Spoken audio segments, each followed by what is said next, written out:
Welcome, welcome, welcome, gentlemen of the live stream. My name is Saif. I'm founder, CEO of Shinkei Systems. This is our first of the many live streams. We're calling it Fishy Business. We're really excited to welcome you guys. Today we're just going to be working through some normal business side stuff. We have the beautiful Eric Huang and Ryan and Daniel from Tesseract Ventures joining us today. So I'll let you guys kind of roundtable your introductions. Eric, if you want to kick off. Sure.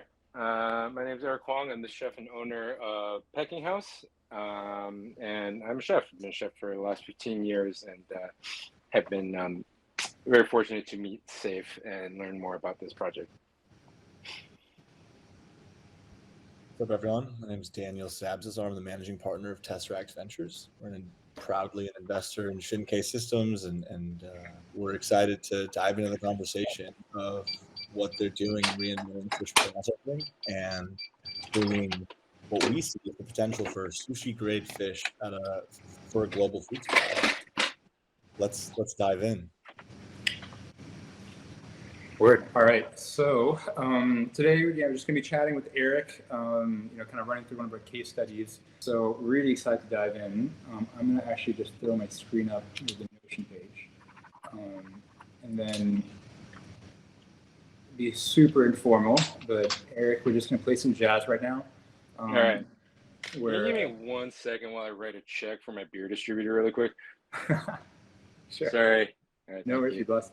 You're blessed. These are the things that matter. You don't take care of your beer distributor, you got a real problem on your hands. Dude, I'm waiting for you to reach New York because Eric has like the best. Was it chicken, bean right? salad? Oh, okay. Pardon me. Oh, go ahead. No, go ahead. I didn't mean to interrupt. Yeah, no, you're blessed, bro. I got excited at the prospect of chicken sandwiches. Yeah. Well, bean salad is not the most exciting of dishes, but it is a standby, and people seem to really love it. So it defies expectations. How about that? Dude, I'll be there in like 2-3 weeks. I can't wait. I'm stoked. Awesome. Yeah, happy to have you. All right. Sorry, I think that's the last distraction for now. But let's get into no worries. You're blessed, man. So we're gonna start with a blank slate here. I have an idea of where the ship needs to go. I'll be steering. I'm kind of gonna leave a surprise for everyone here. And Eric, I think, I'm gonna also be asking questions and then taking notes and kind of like driving the conversation. But why don't we start with all the way back to when you first started working with a lot of fish at your white tablecloth restaurants, right? How, where, obviously, a lot of people know your background in food service, but how did you get started? How do you come to fish? And, I can start steering it from there. Sure. I've always, well, let's see. So I got into fine dining in 2011 in New York City. I started working at a restaurant called Cafe Blud, one Michelin star restaurant, and then I worked at Gramercy Tavern and eventually at 11 Madison Park, which is a 3 Michelin star restaurant. Once upon a time, they cooked animal protein. They no longer. So yeah, I worked in New York City fine dining for quite some time, and obviously these are famous restaurants that had a wonderful reputation in the industry, and I always found it pretty strange, the disparity between how much information, how much communication, and how much provenance was put into the meat we bought and how much we understood about it, and yet the entire process behind purchasing seafood was extremely opaque. We didn't really understand where it came from. We knew we caught these people and it showed up. We didn't know how it was caught. There was no degree of connection to the fisher person. And, who knows how many degrees separated we were, but it seems strange to me that we knew so little about it when pretty much everything else with chickens, beef, pork, it was a 1 degree separation. We've been to farms, could meet people. And yet with seafood, it was just a total mystery. And as you can imagine, the quality varied a great deal, even for these very famous, very prestigious restaurants. And it just got me asking questions. And I, have fallen in love with cooking seafood from the first day I ever got a chance to. And brutally messed up my first fish I ever cooked, and really enjoyed it ever since. And made a point as a chef to understand it better and to cook it better. Because I think it just requires a very different mindset and skill set. So I think that was really it. And then I was working on opening my own restaurant when I left 11 Madison Park in January 2020, which was pretty excellent timing. And, some stuff happened and I got redirected to making fried chicken. But my passion for seafood still holds strong. And I still think there's a lot to learn. And there's obviously a lot to change about the American fisheries and seafood, commercial system. It just doesn't really make sense. And things seem to be in place the way they are, and nobody really wants to change, and the whole system is very resistant to change. So meeting people like Safe, meeting people like Andrew Choi, it's been really awesome to learn more about it and keep my brain in there and in that space. And I still hope one day I'll get an opportunity to showcase seafood in a different way and bring attention to how kind of strangely corrupt the system is. That's awesome. That's awesome. And so you're kind of diving in a little bit to your experience once you started asking questions, like what really was the process you kind of undertook to, to understand the supply chain around fish?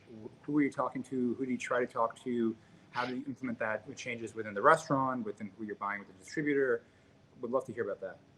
Sure. So I wouldn't by any means say I've worked with every fish purveyor in New York City. But there, for what is one of the most major metropolitan areas in the world, and supposedly one of the capitals of food in the world, there are a distressingly few amount of fish purveyors, and every restaurant seems to use the same 4 or 5, maybe 6 companies, and there isn't really anyone trying to disrupt the system or disrupt the market, probably because they can't. And so, was talking to the same people for 10 years basically. And when I started asking questions, I obviously had developed a relationship with a lot of these people, but was pretty surprised to find they were very cagey about the information. And it's like, I don't want to drop any names, but just being like, hey, we've known each other for a long time. Why are you being so evasive? And so, I still don't really have the answers. There might be. It's entirely possible that they don't know where they're getting it from. It's entirely possible they don't know what it's connected to. It's also entirely possible they're hiding things because of, transparency is difficult in food service, and it requires you to hold yourself to a much different standard. And these companies have been entrenched in New York for, 30, 40 years, and it's working for them. So, that's kind of when it started. And so, having this very personal relationship with these fish purveyors and not really even knowing how many degrees they were separated from the water or the boat or the fisher person, and then getting fish that just varied wildly in quality, it's something you just kind of accept for a long time. But then if you really step back and think about it, it's like, well, why does it vary in quality all the time? Why does it show up this way sometimes? Why does it show up that way sometimes? Where is this coming from? Why does it have this kind of gill tag? Why does it have that kind of commercial, branding? It's nobody wants to talk about it. So I think that was really the point where I started asking questions about stuff. But as you can imagine, I ran up against a pretty hard wall. Nobody wants to tell you anything. And I think that's pretty indicative of the seafood industry in general. They have the benefit of being on the water where no one is watching and no one is supervising them, and things can be handled as they see fit. And, obviously transparency and accountability is important to any sort of food service establishment to do the right thing, because there's plenty of precedent for what happens when there isn't. You talked about the steps between like the consumer or like the buyer, was it, and the point of when the fish is caught. Could you elaborate on that? Because I think it's kind of speaks a lot to both some of the fishy business and what has been really unclear, right? And what's now, I think, Safe and team becoming a lot more transparent and a lot cleaner and less fishy of a supply chain. Mm-hmm. Well, I guess I've never met a fisherman through a purveyor before. I've never had a purveyor talk to me about a specific fisherman. I've never been told specifically where something is from. There's always, the most specific it will get is Montauk, like Long Island. That's the most specific it'll get. Otherwise, you really have no idea where it came from. And that's with some degree of curiosity and investigation. I think most chefs, they're just happy to get a good product, but I wanted to dive in a little more. And my point being there is that even that what seems to be the most elementary next step towards understanding your product better and where it comes from, there's a big wall. Nobody wants to tell you any information from beyond that. And that seems to be just the most basic level of understanding just the very next step.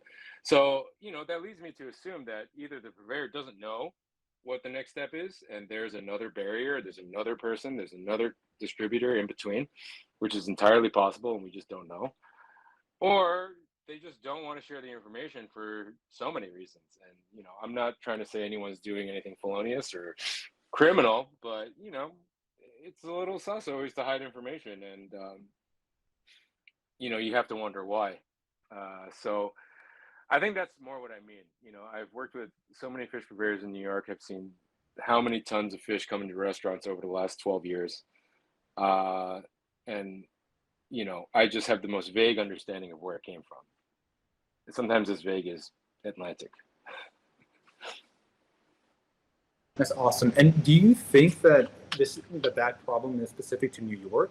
And for white tablecloth restaurants you worked at, do you think that they're that they are the average, or the average experience that you would find in working with any purveyor?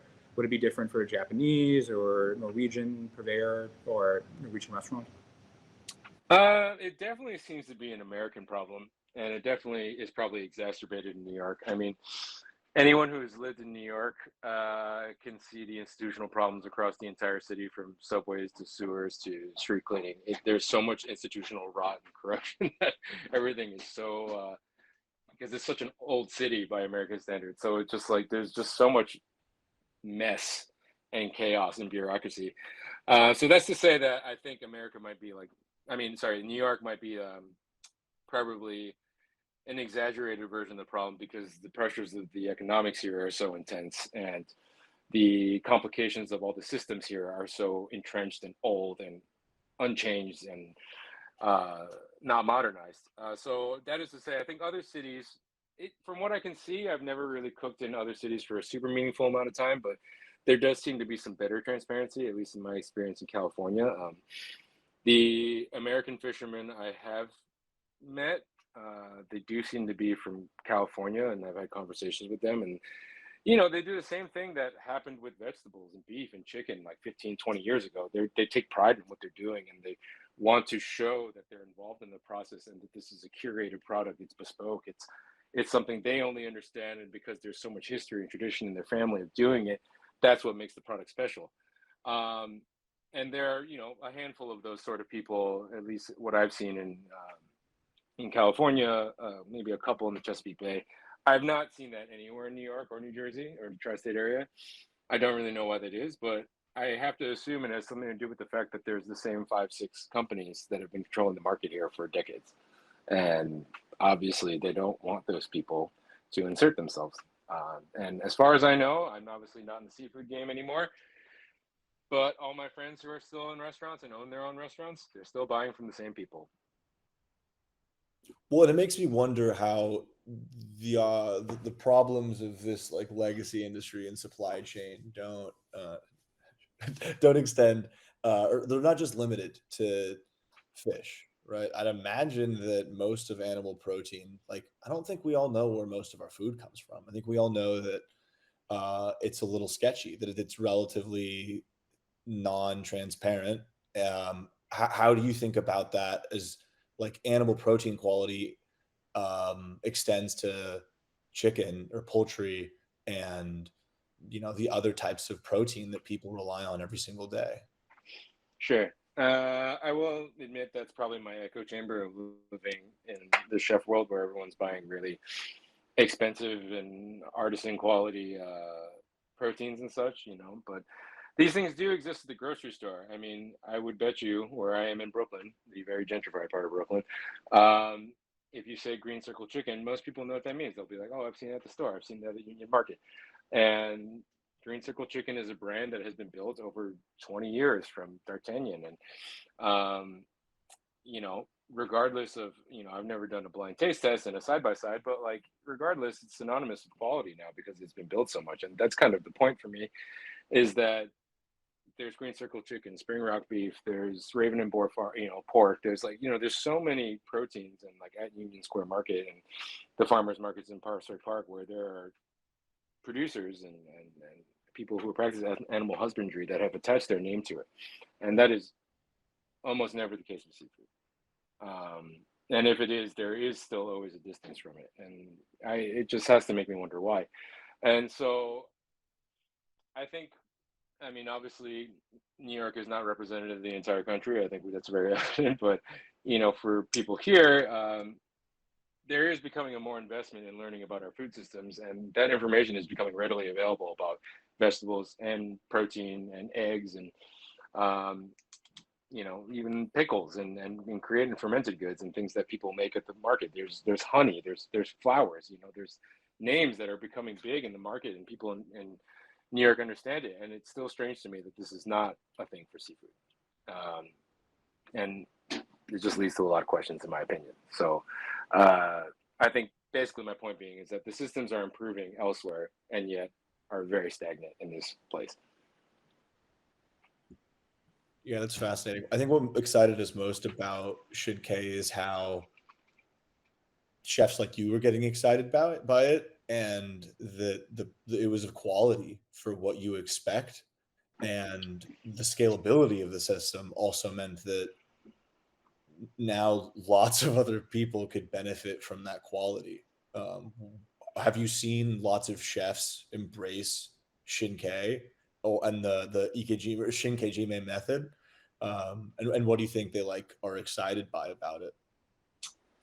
I have not. I mean, there's much more understanding of it, and you know, this whole thing kind of started with Josh Nealand in Australia. You know, he's was kind of the fire starter for a lot of these conversations, and kind of reevaluating how we look at seafood and what was possible when it was handled properly. I think most chefs just kind of look at it from like an artistic culinary standpoint of what is possible from what is on a plate, and you know, the flavors you can create and the techniques you can use. I don't think there's a lot of chefs who dive into the science of why it happens and understanding the process as a whole. I think, you know, as chefs are, we're at the end of a very, very long supply chain. What is important to us is, you know, getting something from its raw state to the plate. And 98% of our world exists in that very small step, even though there's thousands and thousands of things that led up to that very step. And, you know, I'm not trying to call myself unique or special, but, you know, I've been one of the few, even amongst my peer circle, who have even wondered to ask the next question of where is this coming from and why does it look this way? And, you know, who brought this here? So I think my point being, there's a general appreciation and greater understanding of what it is. You know, this term dry aged fish is becoming, you know, its own hashtag on Instagram, and you can see that the techniques are there and people are understanding it. But as for, again, the next step of understanding how we got to that point where you can store fish for such a long period of time so as to condition the flesh and the skin, I don't think that many people are asking that question. Do you find that people in general are getting just like asking more questions at all about their food, about its quality, about taste, or where it comes from? Or are you seeing anything particularly where customer loyalty is trending? No, unfortunately.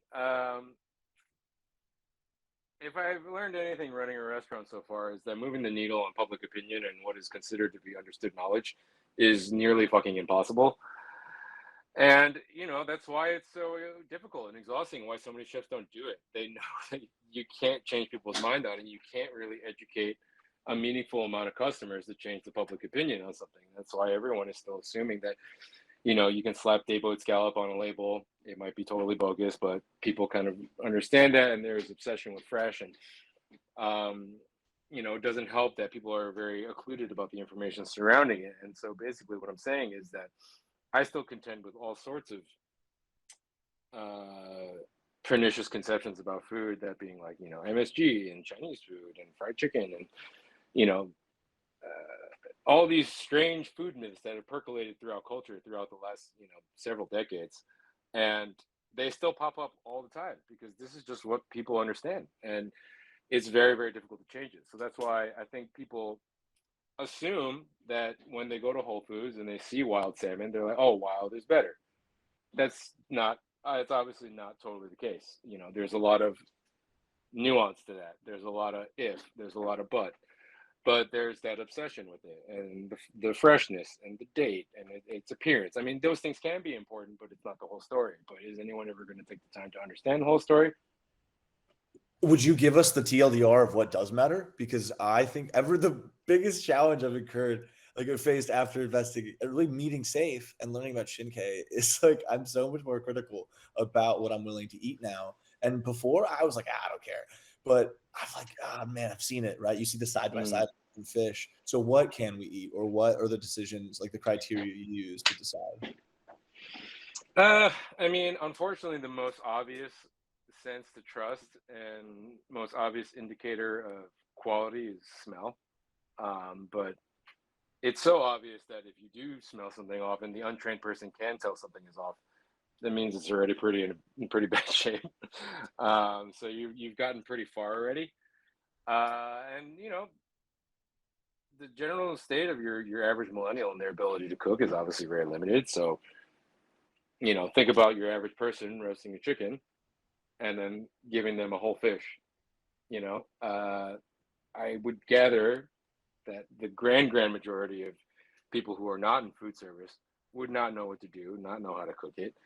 And so you're talking about the very, very basic baby steps of learning to identify what is quality seafood. I mean, I think some things are obvious, and just in general, the floor has risen. The overall quality of food in supermarkets and whatever techniques they use to do that, and it's risen a lot. It's been a while since I've gone to a market or a store or wherever and seen something that was like really obviously not awesome. But there's subtle things, obviously, and will your average person ever really be trained to identify that? Probably not. But smell is always a big one. In your vision, and you're probably not going to be allowed to touch anything. But you're going to have to trust that. And I think most people can understand some degree of eye clarity. I mean, I think, evolution has at least somewhat prepared us to identify food that is not ideal to eat. So there's some instinct that kicks in there, I would like to think. But yeah, I mean, there are a lot of things that go into evaluating seafood. And unfortunately, it's always behind glass. So the most important things can often be really difficult to identify. Awesome. Thanks for that. Yeah. And so I think like jumping in a little bit more into ikejime, from what I remember, you first learned about ikejime when you were at EMP when doing the research. I'd love if you could tell us, how you first got exposed to ikejime, what you found talking to Andrew, talking to different people, and like where you think the industry's at with awareness to ikejime. And I have more questions, of course. So, but we'll start. Sure. Yeah. I mean, I think the first time I heard the term was like, it was actually a surprisingly long time ago. It was probably like 2011. It was the first time I ever heard the term. I can't remember where I came across it, but it was pretty fascinating. But it was something that just was like a conversation point and kind of went into the back of my memory. I would say when I was leaving EMP, that's when the conversation, people really started to talk about it. Josh Nealon, obviously, again, being a huge influence here. And but the funny thing being that he never ever mentions ikejime because Australians have an embarrassment of riches that's just kind of the standard for high quality seafood in restaurants.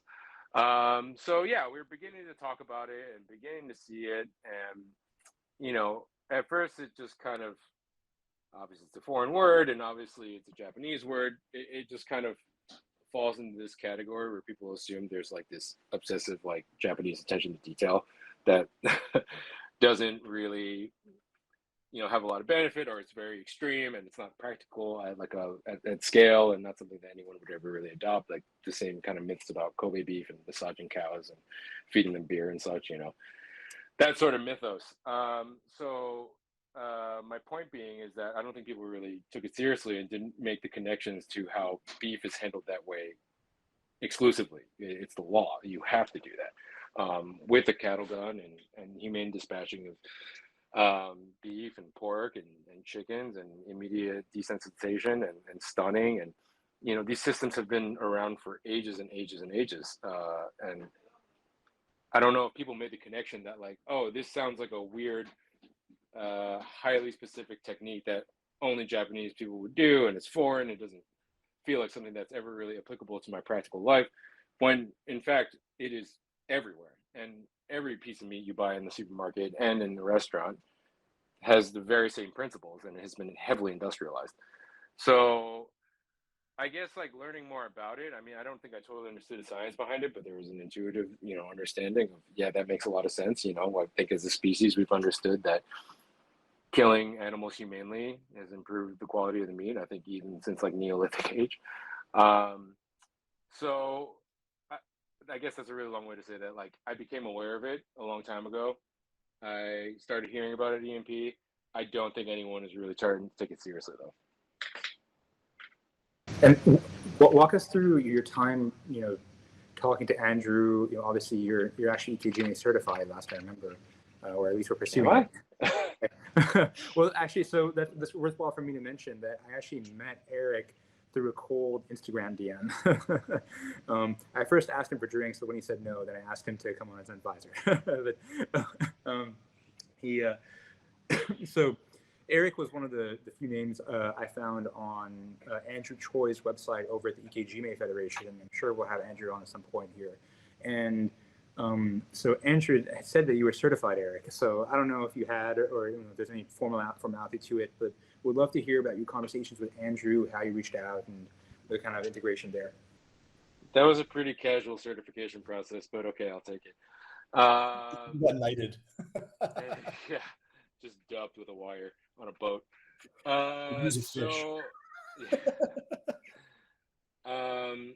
Yeah, so I was leaving EMP, and Andrew did a video with Vox about handling, about EKGMA, about handling fish. I thought it was a really well done video, and you know, just the side by side, the visuals and the you know the casual approach to the science behind it, I thought was super interesting and helpful. And so I kind of like what Safe did. I just kind of cold emailed Andrew, and then we became friends, and that's how this whole thing kind of started.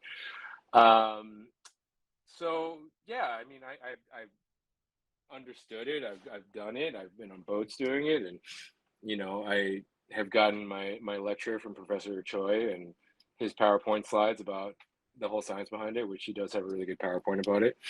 And I think that's really kind of how I got into it, because I mean, for a lot of reasons, I wanted to open a seafood focused kind of restaurant that was based around wood fire, and I thought understanding the seafood systems and delivering a product that was, you know, at the time extremely unknown and rare and unusual would, you know, just from a marketing standpoint, would be really interesting and fascinating.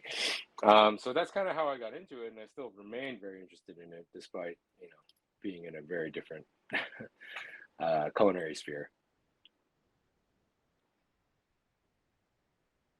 Awesome. And so, like, looking forward now, that's awesome context. Like, so what do you think chefs are really care about when they look at other meats, and why do you think that's different from fish? Obviously, we talked about some of the transparency issues, but you know, do you think that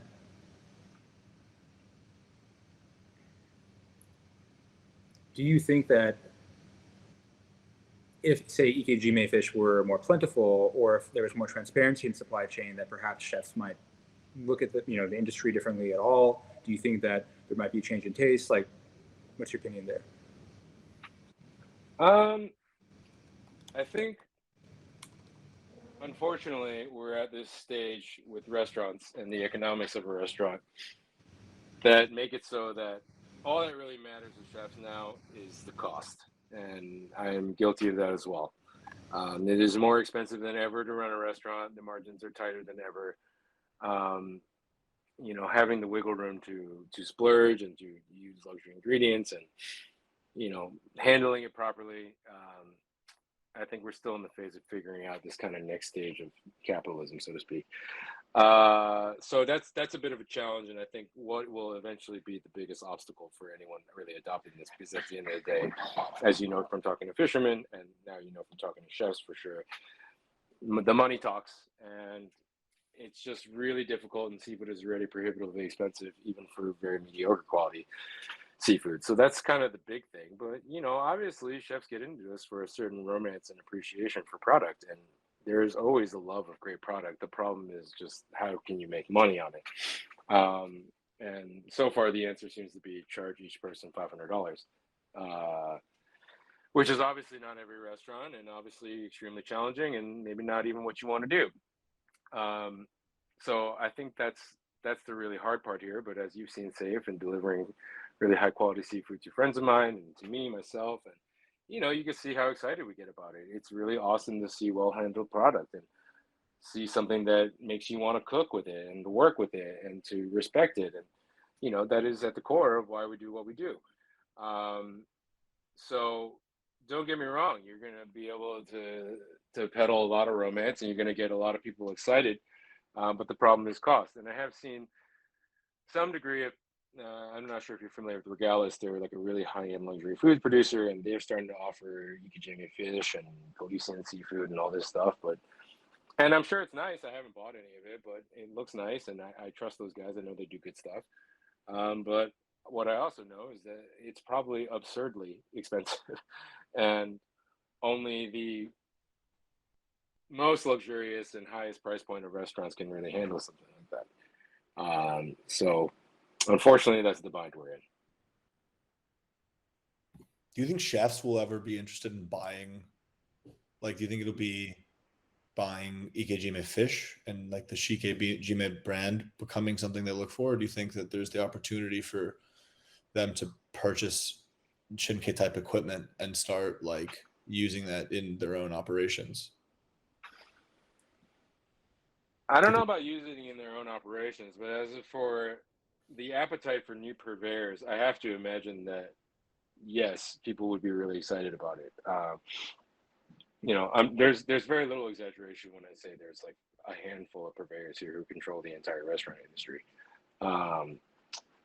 And so anyone who could deliver a great product at a competitive price would be enticing to any chef, even if it was inconsistent logistics in the beginning, where it's like only every so often, and can only be delivered on such and such times. I think we're all kind of confused by it, even if not as many people are digging deep into the why. So I think, yes, there is an opportunity for someone to disrupt this market, but I think what the challenge is, as I'm sure you guys know, is the economics of it are very challenging, and getting the infrastructure to start it is very challenging. I think all this stuff is deeply entrenched because having boats and connections and shipping and distribution, that's all stuff that needs to be accumulated over decades, unless you have like VC money, I guess. So I think that's really it. And, that's just to say that I think there is an opportunity for someone to get in here and start making some noise, but it's a challenge. Outside of food service, do you think that there's something, do you think there would be a strong response at the retail side and consumer side as well? Or do you think that might change given different tastes, different opinions? Yes.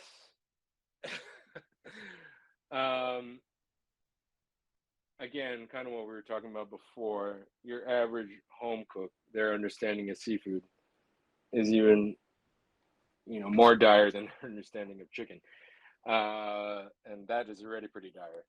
So I guess, what everyone is looking for is salmon, right? Like that's what everybody wants. They did a very successful campaign marketing the omega-3 fatty acids or whatever. And people think eating a piece of salmon once a week is going to make them live forever. So, that my point being is like, that is the basic understanding of your average retail customer, right? Is they are able to have that story spun to them and it latches forever. Same thing with like red wine and resveratrol. Like, that was a bogus study like proven bogus doctor fucked up a study who told you that red wine's good for you, and you ask your average person, I still think they bet, you know, a glass of red wine a week is good for you, and antioxidants and all this nonsense and whatever. So my point being is that selling the nuance of Shinkei fish and, you know, its positives, the increased shelf life, the ability to condition the skin, and, you know, how it develops glutamic acid over time. You know, those are very high-end chef techniques and understanding, and it takes a deep breath of knowledge to understand that. Whereas I think your average retail person is kind of like, oh, I want salmon that looks pretty and doesn't smell fishy. So I think it's possible. There are certain markets for sure, but again, this is dependent on your ability to educate the public, which is not easy. So what do you think went right with the education around, say, the red wine resveratrol or the salmon omega-3s in terms of education that you think people has been difficult to replicate? Or, you know, for example, there's like the, you know, Uishi strawberry, my boy Hiroki Koga. You know, he's done a fantastic job with educating people around, you know, the specific breed of strawberry and how it's like really built a movement around that. Why do you think that this is, you know, more often than not the exception or the rule instead of the rule?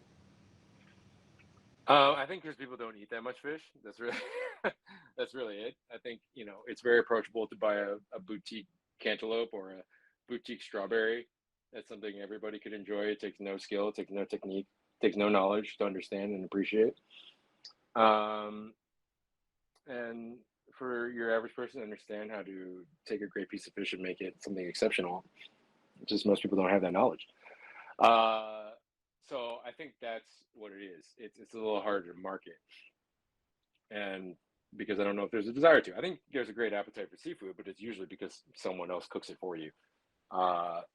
So, you know, and I think it's maybe a more difficult sale than, like, you know, like Wagyu. Like Wagyu is like fucking everywhere now, and I can't remember what silly brand had like Wagyu sliders or something like that. Like it was a brand you like totally wouldn't expect. But the point being, it's like ubiquitous now, and there's kind of this understanding of like the signal of quality there, kind of like what Black Angus beef was like 20, 30 years ago. You know, all of a sudden Black Angus like appearing everywhere, and like nobody even really knows what it means. But it is this like signal of quality to people, and it's very sticky. You know, people still see that, people still believe that. So I think that's really it. I think you know, your average person is willing to take the time to understand a burger, take the time to understand a steak, and obviously it's something that the price tag is understandable, and even by a layman, like the price point is perceptible, and there's a splurge there, and you know, for the most part, the product delivers. And same thing with like boutique fruit. It's like something that anyone can understand. I think, you know, giving someone a really well-handled piece of fish is a taller order, and for them to understand it and to understand the difference in the quality. So what do you think, just kind of speculating now, the market reaction would be if all of a sudden, like almost all fish in the U.S. were EKG made, say, right? If there was like tons of fish in retail, tons of fish, et cetera, and became a household name. Like, do you really think there'd be a movement around that? Or, you know, asking maybe less directly, which I understand that's a leading question, and your advisor. Instead, like, what do you think about how Wagyu did get to that ubiquity, right? Like, I understand, again, the context between the meat versus fish, but, you know, something like a boutique strawberry, I think is, you know, as much as people do eat strawberries, like, I don't know if I would, you know, 4 or 5 years ago, I would, you know, be jumping at the idea, whereas like now my perception's changed, right? Sure. Well, I don't want to overstate my own importance, but I would like to think it begins at restaurants. You know, when Anthony Bourdain wrote Kitchen Confidential, you know, 15, 20 years ago, the concept of an heirloom tomato was still uncommon, and now they're everywhere. And that's happened very rapidly in the last 20 years. It's accelerated a great deal.